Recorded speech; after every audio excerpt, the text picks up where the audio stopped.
मित्रों, विश्वविख्यात साहित्यकार टोल्स्टॉय कहते थे कि एक राजा के मन में 3 प्रश्न अक्सर उठा करते थे, जिनके उत्तर पाने के लिए वह अत्यंत अधीर था। इसलिए उसने अपने राज्य मंत्री से परामर्श किया और अपने सभासदों की एक बैठक बुलाई। राजा ने उस सभा में 3 प्रश्न सबके सम्मुख रखे। पहला प्रश्न था, सबसे महत्वपूर्ण कार्य क्या होता है? दूसरा था, परामर्श के लिए सबसे महत्वपूर्ण व्यक्ति कौन होता है? और अंतिम प्रश्न था, किसी भी निश्चित कार्य को करने का महत्वपूर्ण समय कौन सा होता है? मित्रों, आप भी बहुत उत्सुक होंगे उत्तर जानने के लिए, पर हम उत्तर दे तब तक इस कहानी को लाइक और सब्सक्राइब करके रखिए, ताकि ऐसी कहानी आपको हर दिन सबसे पहले मिलती रहे। जब कोई भी राजा के प्रश्नों का संतोषजनक उत्तर न दे पाया, तब उस सभा में राजा को एक ऐसे सन्यासी के बारे में पता चला जो जंगल की एक कुटिया में रहते थे और सबकी जिज्ञासा का समाधान करने में समर्थ थे। राजा भी साधारण वेश में अपने कुछ सैनिकों एवं गुप्तचरों को साथ लेकर चल दिया उस सन्यासी के दर्शनों के लिए। दिल में एक ही आस थी कि अब उसे अपने प्रश्नों के उत्तर अवश्य ही मिल जाएंगे। जब वे सब सन्यासी की कुटिया के समीप पहुँचे, तो राजा ने अपने सभी सैनिकों एवं गुप्तचरों को कुटिया से दूर रहने का आदेश दिया और स्वयं अकेले ही आगे बढ़ने लगा। राजा ने देखा कि अपनी कुटिया के समीप ही सन्यासी खेत में कुदाल चला रहे हैं। कुछ ही क्षणों में उनकी दृष्टि राजा पर पड़ी।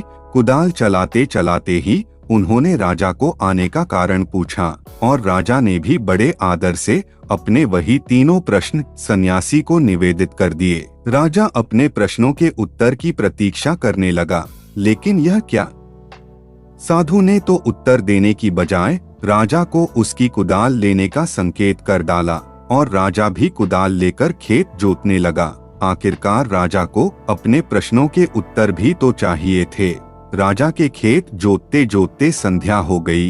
इतने में ही एक घायल व्यक्ति, जो खून से लथपथ था और जिसके पेट से खून की धार बह रही थी, उस सन्यासी की शरण लेने आया।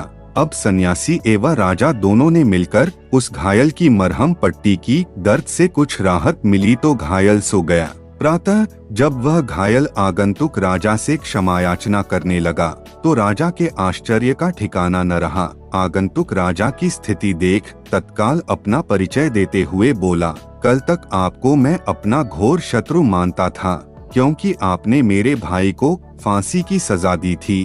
तब से मैं बदले का अवसर ढूंढ रहा था। कल मुझे पता चल गया था कि आप साधारण वेशभूषा में साधु के पास आए हैं। आपको मारने के उद्देश्य से मैं यहाँ आया था और एक झाड़ी के पीछे छिपकर बैठा था, लेकिन आपके गुप्तचर मुझे पहचान गए और घातक हथियारों से मुझे चोट पहुँचाई। लेकिन आपने अपना शत्रु होने के बावजूद भी मेरे प्राणों की रक्षा की, इसलिए मेरे मन का द्वेष समाप्त हो गया है। आज से मैं आपके चरणों का सेवक बन गया हूँ। आप चाहे दंड दें या क्षमा दें, यह आपकी इच्छा। घायल की बात सुनकर राजा स्तब्ध रह गया और मन ही मन इस अप्रत्याशित ईश्वरीय सहयोग के लिए प्रभु का धन्यवाद करने लगा। सन्यासी मुस्कुराया और राजा से कहने लगा, राजन, क्या अब भी आपको अपने प्रश्नों के उत्तर नहीं मिले? राजा कुछ दुविधा में दिखाई दे रहा था, इसलिए सन्यासी ने ही बात आगे बढ़ाई। आपके पहले प्रश्न का उत्तर है, सबसे महत्वपूर्ण कार्य वही होता है जो हमारे सामने होता है। जैसे आपने खेत जोतने में मुझे सहयोग दिया, पर आप मुझे सहानुभूति न दिखाते तो आपके जीवन की रक्षा न हो पाती।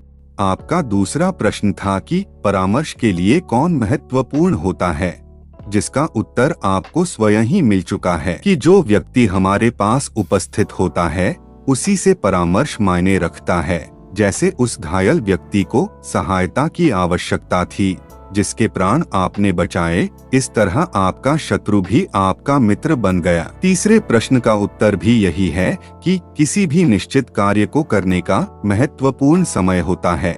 अभी मित्रों, टोल्स्टॉय की यह कहानी हमें सावधान करती है कि वर्तमान के महत्व को कभी भी नहीं भूलना चाहिए। भविष्य की चिंता में यदि वर्तमान बिगड़ गया तो हम हाथ ही मलते रह जाएंगे।